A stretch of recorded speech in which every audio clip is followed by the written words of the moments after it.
Բարև ձեզ։ Անտալիայում տեղի ունեցած դիվանագիտական ամենամյա ֆորումը, այդ ֆորումի շրջանակներում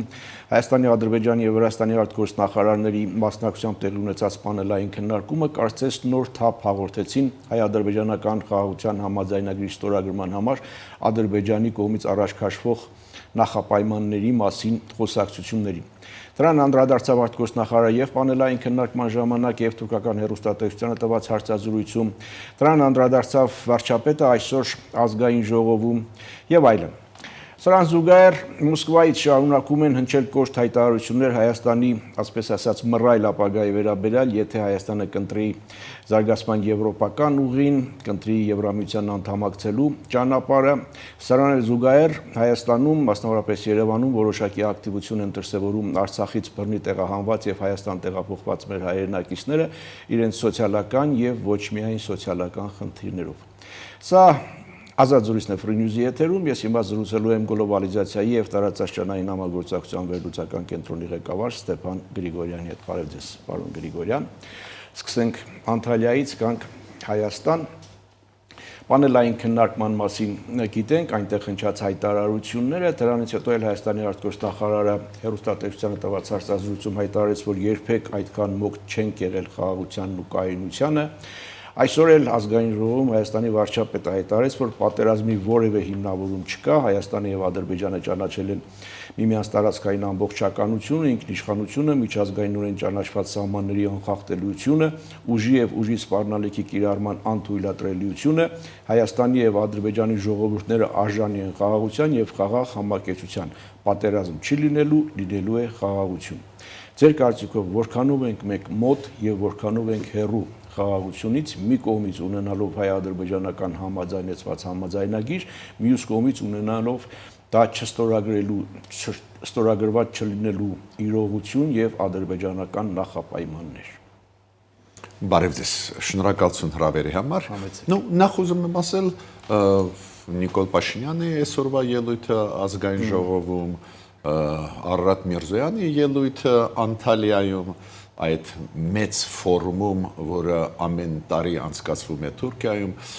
ցույց են տալիս, որ իշխանությունները Հայաստանի ուզում են, որ լինի խաղաղություն։ Ձգտում են, գնում են այդ ճանապարհով, ես կասեի այդպես, փորձում են համոզել Ադրբեջանին ստորագրել այդ փաստաթուղթը,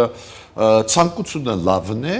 բայց դա դեռ չի նշանակում, որ խաղաղություն կլինի։ Պարզ է, քանի որ կա նաև ադրբեջանական կողմ։ Ես չեմ ասում, որ կա ստեղ նաև Ռուսաստանը, որը կոշտ դեմ է, այո, կոշտ դեմ է, որ մենք խաղաղության գանք, բայց կա Ադրբեջան, ի վերջո Ադրբեջանից էլ է կախված ու առաջերտին այդ Ադրբեջանից է կախված խաղաղություն կլինի թե ոչ, ինչ եմ ուզում ասել։ Մեր կողմից այդ մեսեջները հասկանալի են ինձ համար, մեր կառավարության կողմից եւ աշխարհին եւ Ադրբեջանին, բայց ամեն ինչ չէ, որ մեզանից է կախված, նաեւ Ադրբեջանից։ Ես ինչքան տեսնում եմ, Ադրբեջանը չի ուզում ստորագրել խաղաղության պայմանագիրը ու համոզված չեմ, որ ընդհանրապես ուզում է խաղաղություն։ Հիմա Հայաստանը առաջարկում է եւ արտգործնախարարը խոսեց այդ մասին եւ վարչապետը այսօր նորից այդ մասին Հայաստանը պաշտոնապես կարծես առաջարկում է Ադրբեջանին ստորագրել խաղաղության համաձայնագիրը եւ ԵԱԿ Մինսկի խմբի լուծարման մասին դիմումը միաժամանակ նույն պահին, նույն վայրում։ Ադրբեջանը մանևրելու հնարավորություն ունի այս պարագայում, թե չունի։ Թե միևնույն է, ունենա չունենա ինքը մանևրելու եւ հրաժարվելու է, քանի որ ինչպես դուք եք ասում, նրա պլաններում չկա ստորագրելը։ Գիտեք, ես հասկանում եմ մեր կառավարության քաղաքականությունը Գիտեք ինչ կոնտեքստով, մեր կառավարությունը ուզում է ստեղծել մթնոլորտ աշխարհում այդպես, որ Ալիևը տարբերակ չունենա ու ի վերջո ստորագրի այդ փաստաթուղթը։ Կոպիտ ասած, մենք ուղարկում ենք միայն դրական մեսեջներ, աշխարհը դա անցալում է ու ասում է Ալիևին, դե նայի հայերը ոնց են ուզում խաղաղություն, դե ի վերջո ստորագրի էլի։ Ու պարզ է, որ Եթե այդ մթնոլորտը աշխատում է ոչ միայն Միացյալ Նահանգների համար, Եվրոպայի համար, որոնք խրախուսում են Ադրբեջանին, որ ստորագրի, նաև արաբական աշխարհում, լատին ամերիկյան աշխարհում, չէ, մերոնք հիմա շատ ակտիվ են ամբողջ աշխարհի հետ աշխատում, մերոնք մտածում են, որ դա ստիմուլ կտա։ Դժվարանում եմ ասել, դա կազդի Ալիևի վրա թե ոչ, բայց ֆորումից հետո ես հասկացա, որ այնուամենայնիվ Ալիևը խուսափում է պատասխանատվությունից։ Եթե նկատել ենք, հենց երեք իրանք կրակել են, չէ,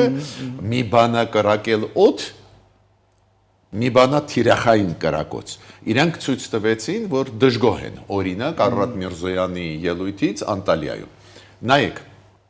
ես կարծում եմ շանս կա հասնել խաղաղության, բայց ոչ միայն այս քաղաքականությամբ, երբ որ դու հորդորում ես Ադրբեջանին ստորագրել, բերում ես փաստարկներ, որ այս փաստաթուղթը շատ ձեռնտու է Ադրբեջանին ու ձեր ասածը, որ նախապայմանը Մինսկի խմբից հրաժարվելը, բերենք միասին ստորագրենք, իմ կարծիքով նաև զուգահեռ շանսը կբացվի խաղաղության, մենակ մի դեպքում, երբ որ մենք նաև իրենց սխալների մատնացույց անենք։ Օրինակ, ինչ ասեց Արարատ Միրզոյանը Անտալիայում։ Գլխավորը իմ կարծիքով ինքը ինչ ասեց, բայց նաև սահմանադրություն Ադրբեջանի ունի խոցելի տեղեր։ Ու հիշում եք, բացեց,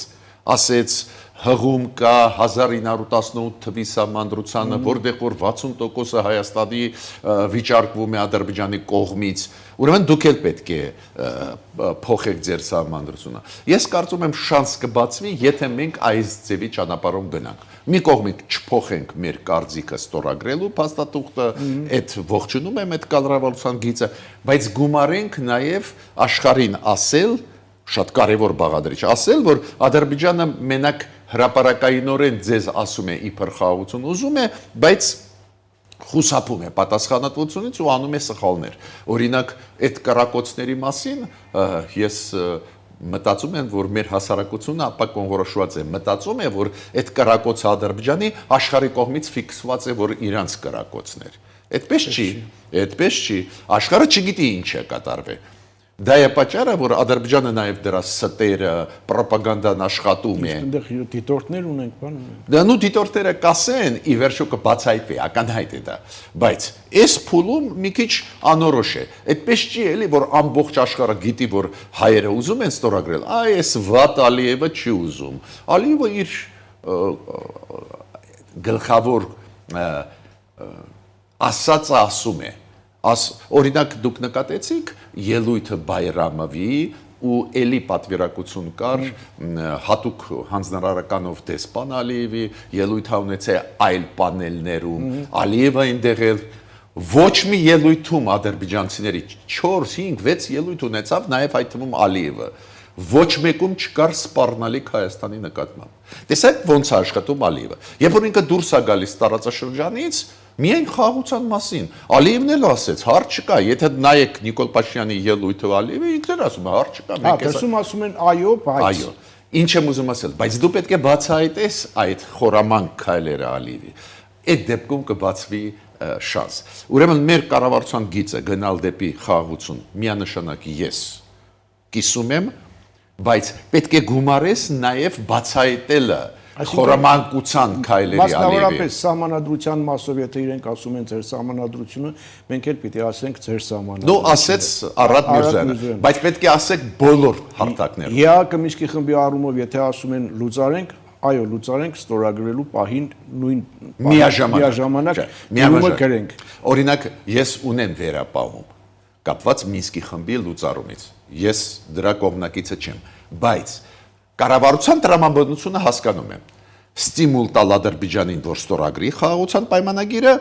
դա է պատճառը որ կառավարությունը ասում է այդ դեպքում էս էլ մենք կստորագրենք տրամաբանությունը հետեւյալն է եթե ԵԱԿ Մինսկի խումբը կազմավորվել է հակամարտություն լուծելու համար եթե մենք հակամարտություն չունենք հասկանալի է որ այդ հարցը կարող է պետք չլինել մեզ այդ կառույցը բայց միաժամանակ ստորագրենք խաղաղության համաձայնագիրը այսինքն արձանագրենք որ հակամարտություն չունենք նոր այդ կառույցի այո ու միտքը կառավարության որն է դրանով բացահայտել որ Ադրբեջանը չի ուզում խաղաղություն ճիշտ միտքը Դες կառավարությունը ասում է չես ուզում այս պայն ստորագրել խաղաղության պայմանագիրը քանի որ մտահոգված ես որ մենք նորից կվերադառնանք Լեռնային Ղարաբաղի հարցին տեսակ ես համաձայն եմ զուգահեռ ստորագրել նաև Մինսկի խմբի լուծարումը հասկանալի գիծ է ես Մինսկի խմբի լուծարման հետ կապված առանձին իմ կարծիքը ունեմ հիմա չեմ ուզում ասել բայց տրամաբանական քայլերին Բայց մի բաղադրիչ պակասում է, ես ուզում եմ կառավարության ասել, շանս կա, որ ստիպենք ստորագրելու Ադրբեջանին, բայց ոչ միայն մթնոլորտ ստեղծելով խաղաղության հետ կապված ու աշխարհը, որ համոզի Ալիևին ճնշի, նաև մենք պետք է տանենք ճնշումը։ Այ Արադ Միրզոյանը ասեց թերության մասին, որը կա Ադրբեջանի սահմանադրությունում, դա պետք է ասենք ՄԱԿ-ի ամբիոնից, ՀԿ-ի ամբիոններից, բոլոր տեղերում։ Մյուսը Ադրբեջանը այսօր էլ Լեռնային Ղարաբաղում բարի բուն իմաստով ֆիզիկապես ոչնչացնում է հայկական հետքերը։ Դրա մասին ասվի, ու անպայման չի, որ մեր կառավարությունը ասի, տարբեր մեխանիզմներով, որ անընդհատ նեղության մեջ լինի Ալիևը։ Այդ դեպքում շանս կբացվի, որ կստորագրի։ Իսկ նախապայմանների մասով չնայած հիմա ավելի շատ եւ ավելի շուտ շեշտադրվում է ԵԱՀԿ Մինսկի խմբի լուծարման անհրաժեշտությունը, Հայաստանի սահմանադրության փոփոխությունը եւ Հնդածս նաև ճանապարհների ապաշրջափակման չեք կարծում, որ այս երրորդը ամենակարևորն է Ադրբեջանի եւ ոչ միայն Ադրբեջանի համար եւ նրանց հիմնական փորացավը դա է։ Գլխավորը դա է։ Ես դեռ համաձայն եմ։ Հազարատ մի էլի բաներ կբերեն, ինձ հավատացեք։ Ասենք մենք ամբողջ ազգով, ամբողջ սփյուռքայությունով, արցախայությունով, Հայաստանի Հանրապետության քաղաքացիների 100%-ով ասենք փոխում ենք սահմանադրությունը, Ալիև անում ենք ինչ դու ուզում ես։ Այս սկզբունքորեն պահում ենք մենք։ Սահմանադրությունը փոխեցինք, ես կարող եմ ձեզ ասել մյուս նախապայմանը, որը կլինի։ Կարող եմ ձեզ ասել, բանակը պետք է ցրեք։ Հայ ժողովուրդը չպետք է ունենա բանակ։ Պետք է ունենանք փոքր, այդ կոչվում է ինքնապաշտպան փոքր ուժեր, այդ Հայաստանի շրջանների փոքր ինքնապաշտպան ինչ որ խմբեր։ Կատակ չեմ անում։ Դրանից հետո ասենք համաձայնվեցին, բանակը ցրում ենք։ Այս սկզբունքորեն գնում ենք խաղաղության։ Մյուսը գիտեք որը կլինի։ Այդ սաղ զենքը որ առակ հետ ուղարկեք։ Չէ, ոչ թե փչացրեք, բան արեք, որ ոչ հետ կուղարկեք Ֆրանսիա, Հնդկաստան։ Էդ էլ կանես, գիտեք որը մյուսը կլինի։ Ու ես այդպես անverջ կարող եմ շարունակել։ 300,000 ադրբեջանցի պիտի օրինակ պետք է տեղափոխվեն։ Միտքս ինչու՞մ է, որ այս սցենարները անմիտ, անխելք, ոչ ռեալ, որ անընդհատ մեր առջև չդնեն, դու պետք է ինչ որ պայից սահման դրես, ասես վերջ Ադրբեջան։ Օրինակ հիմա մեր կառավարությունը ասեց զուգահեռ ստորագրենք Մինսկի խումբի լուծարումը խաղաղության պայմանագիրը, պետք է կառավարությունը ասի, դա վերջի կետն է, որից մենք հետ չենք կանգնի։ Քանի որ Ալիևը շատերը մոռանում են, ով է Ալիևը, ինքը դիկտատոր է, բռնապետ է, ու ինքը չի թաքցնում։ Այդպես չի էլի, որ ինքը ասում է ես ժողովրդավար եմ, ոչ։ Ինքը բաց ասում է, որ ես կառավարում եմ, այս իմ երկիրն է, ինչ ուզում անում եմ։ Դա կոչվում է դիկտատոր, բռնապետ։ Բռնապետերի հետ խոսել, ոնց որ դեմոկրատի հետ խոսում ես, ասենք մեր ղեկավարները, երբ որ հանդիպում են եվրոպական երկրների տարբեր ղեկավարներին, այս բռնապետերի հետ այդ ձևով են խոսում, ավելի հստակ նախապայմաններ դնելով, այդ եվրոպացիների հետ պարզ է, ինչ նախապայման, պետք է բանակցես, համոզես, բացատրես, բայց բռնապետների հետ այլ ձևով չես կարող աշխատել։ Դե իմաստացում է, որ դիվանագիտական լեզուն այստեղ կարծես թե անզոր է, դիվանագիտական լեզվով Ալիևի հետ հնարավոր չէ նրան բերել կառուցողական դաշտ, որ ասի լավ եկեք ստորագրենք, խաղաղ ապրենք եւ այլն եւ այլն։ Այսպես մինչեւ ուր եւ ով կամ ովքեր ինչը կարող է զսպել Ադրբեջանին, բերել կառուցողական դաշտ։ Ну նախ լավ աշխատանքը Եվրոմիության եւ Միացյալ Նահանգների հետ։ Այս Տրամպի Միացյալ Նահանգների հետ կարելի է աշխատել։ Տեսակ, իրանք մի քանի դրական մեսեջ չէ Հայաստանի նկատմամբ ուղարկեցին։ Ուղղակի աշխատել։ Պարզը դա զսպիչ մեխանիզմ է ավտոմատ։ Եվրոպացիների դիրքորոշումը, նայեք Ալիևը ինչքան ցավոտ է ընկալում ցանկացած հայտարարություն Ֆրանսիայի, այլ եվրոպական երկրների։ Հիշում եք Հոլանդիայի հետ ստորագրեցինք, չէ՞, մի ժամանակ առաջ։ Ուղղակի 1 ամիս առաջ ստորագրեցինք ռազմավարական նշանակություն ունեցող փաստաթուղթ, դու գիտեք, որ արտգործնախարարությունը Ադրբեջանի արձագանքեց։ Նաև Հոլանդիայի վերաբերյալ։ Միտքս ինչու՞մ է, իրենք շատ ցավոտ են ընկալում, ինչի ցավոտ են ընկալում, քանի որ դա սահմանափակում է իրենց ախոժակը։ Ուրեմն այդ աշխատանքը կատարենք։ Ու երկրորդը շատ կարևոր բաղադրիչ։ Ալիևը գիտի ներսում մեզ մոտ ինչ է կատարում։ Եթե Ռուսաստանը գիտի, պարզ է, Ռուսաստանի հատուկ ծառայությունները ամեն ինչ փոխանցում են Ալիևի ի պաշտոնե, այդ ոչ թե սիրելով, Համընկնում են շահերը։ Բացի դրանից, գիտեք, այդ ռազմավարական Համագործակցության այո, պայմանագիր ստորագրեցին, հետախուզական տվյալների Աբրեք, սա փոխանցում են ստեղ ինչ է կատարվում։ Եթե դու երկրի ներսում ունես 5-րդ շարասյուն, որը ի պաշտոնե գործում է, ամեն օր քեզ թուլացնում է, Ալիևը ինչի պետք է ստորագրի։ Ուրեմն մի քանի բաղադրիչներ, եթե մենք ուղենք, ներսում լյուստրացիոն ինչ-որ process անենք, չեմ ասում մեծ լյուստրացիա, բայց սահմանափակենք այդ բարիբուն իմաստող ագենտների շարժը ներսում, դրսի հետ ավելի ակտիվ աշխատենք, նաև Ալիևի առջև դնենք խնդիրներ, ոնց դրեց Արարատ Միրզոյանը Անտալիայում։ Ինք ասաց ձեր սահմանադրությունը խնդրեմ է։ Հետո եթե դուք հիշում եք, այդ ուշադրությունից վրիպեց Արարատ Միրզոյանը իր պանելային բանավեճում ասեց այդ hate speech-ը ատելության խոսքը ամեն օր մենք լսում ենք Ադրբեջանից։ Ոնց կարանք խաղաղության հաստատել։ Մենք պատրաստ ենք, մեզ մոտ դուք այդ ծևի բաները մեր մոտից չեք լսի ատելության Ադրբեջանի ժողովրդի նկատմամբ։ Ձեր մոտից հենց պաշտոնական մակարդակով այդ բաները լսում ենք։ Այս ձևի բաներ պետք է ասես, որ Ադրբեջանը նեղը ընկնի, որ իրան օրինակ գնում է Ադրբեջանի ղեկավարները գնում են, ասենք, արաբական աշխարհ։ Ու արաբական աշխարհում նույնիսկ իրանց մոտ կանգնած մարդիկ ասեն, բայց այս խի եք ասել այս ձևի, որ ֆաշիզմ է Հայաստանում, ի՞նչ ֆաշիզմ Հայաստանում։ Ասում եք, պետք է Հայաստանը կարողանա լավ աշխատել Միացյալ Նահանգների, Թրամփի Միացյալ Նահանգների եւ Եվրամիության հետ։ Այդ լավ աշխատանքի հիմքում պիտի լինի շահերի համադրումը։ Հիմա այստեղ ինչ շահերի համադրում ունենք։ Մինչև Միացյալ Նահանգներում իշխանության փոփոխությունը, նոր նախագահի ընտրությունը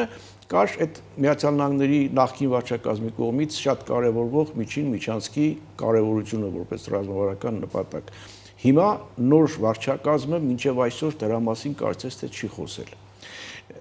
Եվրամիության մասով նրանք կարևորում են, հիշում եք Եվրամիություն կենտրոնական Ասիա գագաթնաժողովի ժամանակ Ուրսուլա ֆոն դեր Լայենի ելույթը եւ այդ միջին միջանցքի կարևորությունը որպես այդ տարպասներ ծրագրի բաղկացուցիչ մաս։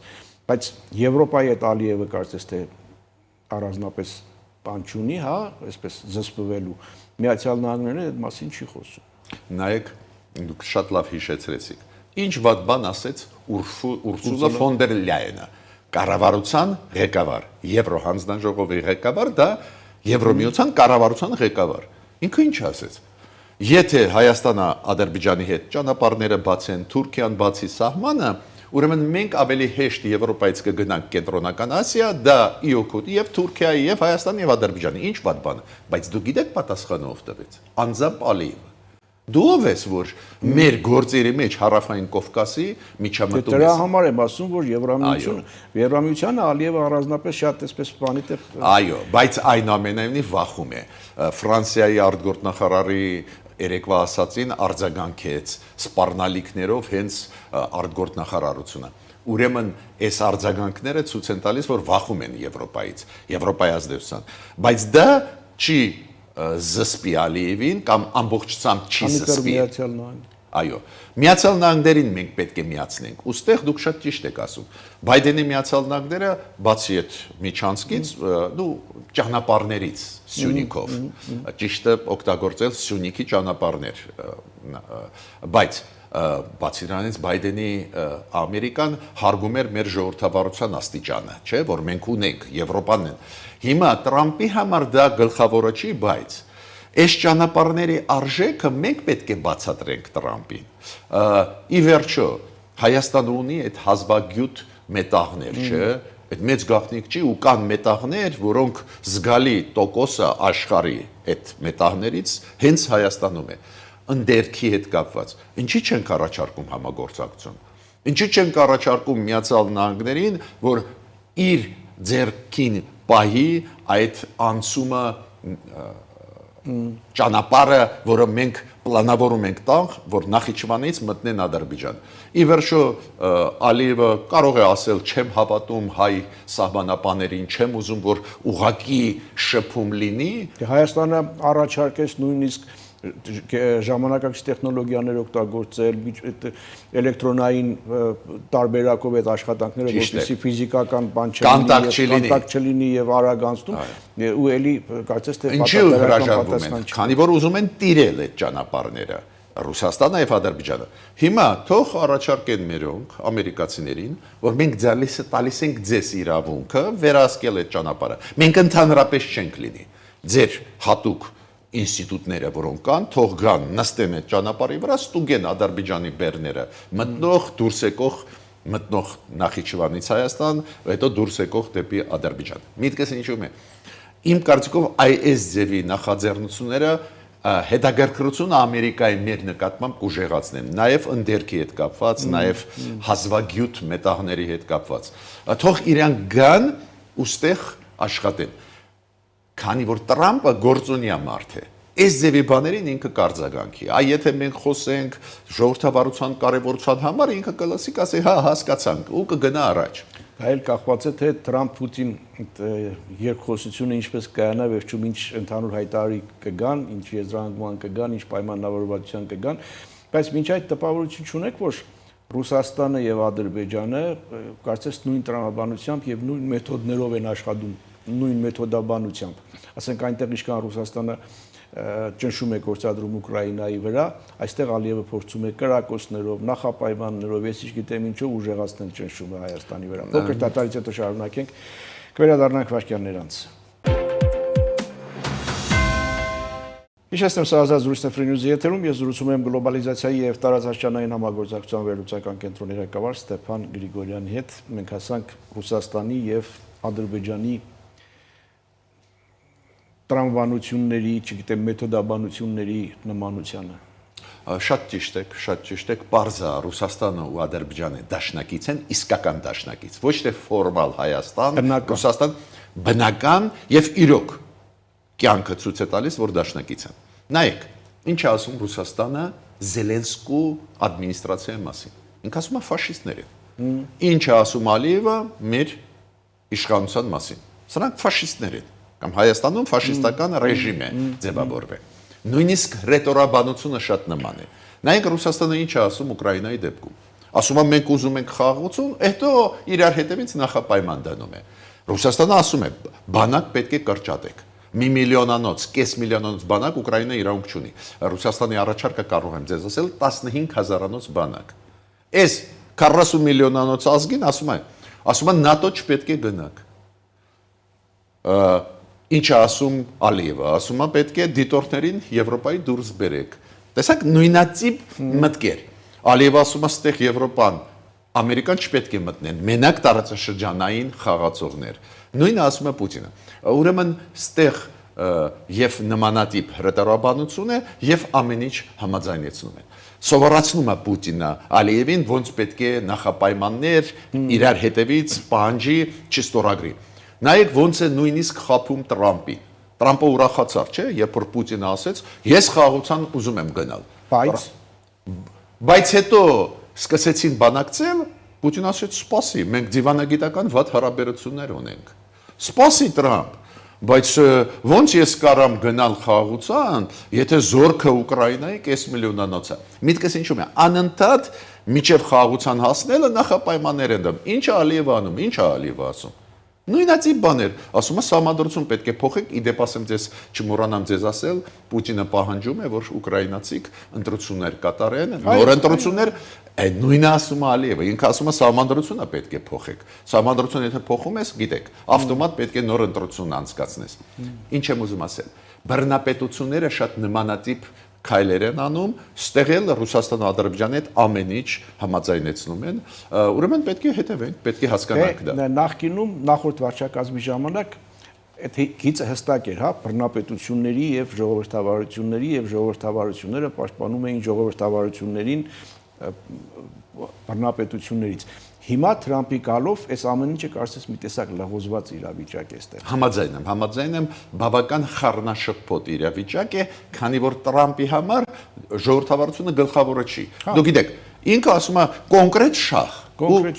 փող, ինչքան ես կստանամ փող, ինչքան եկամուտ, ինչքան բան, ու այդ տեսանկյունից շարժվում է, պետք է ձեզ ճիշտ ասեմ, այդ քաղաքականությունը կտապալվի, քանի որ Միացյալ Նահանգները հզոր երկիր են, հզոր երկրները, գլոբալ խաղացողները ոչ միայն շարժվում են կոնկրետ եկամուտներով, այլ նաև ստրատեգիաներով, ռազմավարության շահերով, գործընկերներով ու Ամերիկան հիմա բոլորի դեմ դուրս եկավ, չի ունենալու իսկական դաշնակիցներ ծանր վիճակի մեջ կընկնեն, բայց այդ իրանց գործերն են։ Բացի դրանից էլ դրա ժամանակ է պետք է հասկանում եմ, հիմա ասենք իմիջային կորուստներ է կրում, վարկանիշի նվազում, այո, բայց ժամանակը ցույց կտա այդ մինուսները բոլորը։ Բայց իմ ասածը նա է, որ մենք պետք է սովորենք այդ փոփոխություններին ավելի ճկուն արձագանքել։ Ամերիկայի քաղաքականությունը բարդացած է, բայց այդ մարդիկ, ովքեր գլխավոր թիմի անդամներ են Տրամպի, բոլորը հավատացյալ են, բոլորը քրիստոնեությանը տալիս են մեծ տեղ, ու ստեղ պետք է օգտագործես։ Տրամպը 10 անգամ ասեց, որ Արցախահայությունը իր բնորանից հանեցին, ուրեմն քրիստոնյա փոքրամասնությունը հետապնդվում է, դրա վրա էլ պետք է խաղալ։ Հասկանում եմ, որ ֆորմալ իշխանությունը չի ուզում առնչություն ունենալ Արցախի հարցի հետ, ինչ որ չափով նույնիսկ հասկանալի է, որ չներգրավել նորից նույն խնդիրների մեջ, բայց ով ասեց, որ Ամերիկայի հետ աշխատելիս այդ հարցը չպետք է հիշեցնես, որ Միացյալ Նահանգները Արցախի խաթեր ճնշեն Ադրբեջանը։ Միտքը հասկացաք։ Մեր օրակարգ թող չբերի այս կառավարությունը։ Այս կառավարությունը ինչ ասում։ Մենք փակեցինք էջը Արցախի։ Ոչ թե մոռացանք, ուղղակի ժամանակավոր փակեցինք, որ խաղաղության հասնենք, բայց դա չի նշանակում, որ Ամերիկայի հետ աշխատելիս նույն բարերը պետք է ասես։ Մի քիչ պետք է ավելի ճկուն լինենք։ Նորից կրկնում եմ, այդ շատ կարևոր է։ Երբ որ Արարատ Միրզոյանը ասեց Անտալիայում, որ Ադրբեջանի սահմանադրությունը ունի թերություն, վաղը պետք է նախապայման մենք դնենք։ Ի պաշտոնե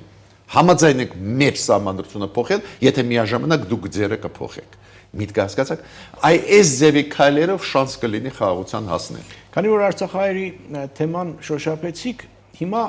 Երևանում որոշակի ակտիվություն է դրսևորվում, նկատելի է դա Արցախից բռնի տեղահանված եւ Հայաստան տեղափոխված արցախցիների խնդիրները սոցիալական են եւ միայն թե խորքում նաեւ քաղաքական խնդիրներ են, այդ թվում նաեւ ներքին քաղաքական։ Ну, ես կասեի այդպես, բարձր սոցիալականը շատ մեծ լուրջ խնդիրներ են։ Կառավարությունը ինչ որ քայլեր անում է, բայց ակնհայտ է, ինչ էլ անես, չես կարող ամբողջ պահանջները բավարարել, օբյեկտիվ պատճառներով։ Բայց նախկինները փորձում են օգտագործել այդ դժգոհությունը Արցախահայության իրենց քաղաքական նպատակների։ Այստեղ կառավարությունը պետք է նաև խելոք գործի։ Ոչ թե ընդհանուր ասի Լեռնային Ղարաբաղի հայերը, չգիտեմ ինչ են, Արցախահայությունը չէ կռվե, այս ձևի մտքեր մեկ-մեկ ես լսում եմ։ Մի քիչ ավելի ճկուն։ Խոսքը գնում է, ես հասկանում եմ ինչ ասում մեր կառավարությունը։ Հասկանում եմ։ Խոսքը գնում է Ղարաբաղյան կլանի մասին, то есть նախկին իշխանությունները Ղարաբաղի, Հայաստանի, ովքեր այդ հարցը շարքում էին, միանշանակ համաձայն են, բայց տերմինաբանությունը պետք է շատ զգուշ օգտագործես, որ իրանք չօգտագործեն, չասեն արցախցիներին, տեսակ ձեզ բոլորիդ չեն սիրում, ձեզ բոլորի դեմ աղված, այդպես չի պարզ է, կառավարությունը այս վերջի որոշումները վատը չեն, նորից շարունակել աջակցել, բայց զգուշ պետք է լինի կառավարությունը, քանի որ նախկինները այդ բոլոր գործոնները ուզում են օգտագործել։ Նայեք ոնց են սրում շատ բնական դժգոհությունը, հասարակ դժգոհությունը, սոցիալական, օրինակ Պրոշյանի բնակիչները, որը պահանջում էին, որ այդ մի գիծը պահպանվի են 25-րդ համարը, չեմ հիշում նույնիսկ համարը կարող եմ ասել, կառավարությունը լուծում էր, վատ, դանդաղ, քննադատում եք մեկ-մեկ խիեք, ձեր գլխին վերցնում խնդիրներ, ոնց օգտագործեցին, բան, այս նախկինները տեսակ չեն լուծում հարցերը, վերջում լուծեցին, հանգստացան մարդիկ։ Բայց միտքս ինչու՞մ է, այստեղ ճկունություն կառավարությունը պետք է ցուցաբերի։ Նույնիսկ հրետարաբանությունը շատ զգուշ օգտագործել։ Արցախահայությունը պետք է իմանա, որ Արցախահայությունը անբաժանելի մասն է հայության։ Մենք սիրում ենք, հարգում ենք իրանց, ու երբ որ քննադատում ենք նախկին կլանը Ղարաբաղյան, կյանքում նկատի չունենք սովորական արցախցիներին։ Այս բաները իրենց ռետորաբանության մեջ պաշտոնյաները պետք է ուշադիր լինեն։ Հակառակ դեպքում հնարավորություն են տալիս նորից արցախցիների հարցը, արցախյան հարցը բերել ներքաղաքական օրակարգ դարձնել վճռորոշ գործոն, ինչպես դա եղել է մինչ հեղափոխական Ու ես կարծում եմ նախկինները ուզում են դա օգտագործել վերադառնալու իշխանության։ Բացատրեմ ինչու։ Կարծես թե շանս չպետք է ունենային, չհասկացա, բայց ռեսուրս ունեն։ ԶԼՄ-ներ ունեն, Ռուսաստանը այնտեղից օգնում է, Ռուսաստանից նույնիսկ հայերից մեծահարուստ օլիգարխներից լսում ենք քնչուր տարօրինակ բաներ։ Այստեղ ես մի զուգահեռ ուզում եմ անցկացնել, ես հետևում եմ մեծահարուստները, ավելի ճիշտ օլիգարխները ադրբեջանցի Ռուսաստանում։ Օլիգարխները ադրբեջանցի Ռուսաստանում ելույթ են ունենում ու ասում են Պուտին, եթե դու ուզում ես, որ Ռուսաստանում մենք ձեզ աջակցենք, աջակցեք Ադրբեջանին, աջակցեք Ալիևին։ Իսկ մեր օլիգարխների մասին, բոլորի մասին չի, քանի որ Ռուսաստանում հայրենասեր լիքը հարուստ մարդիկ կան, ես գլխավոր այդ օլիգարխների մասին։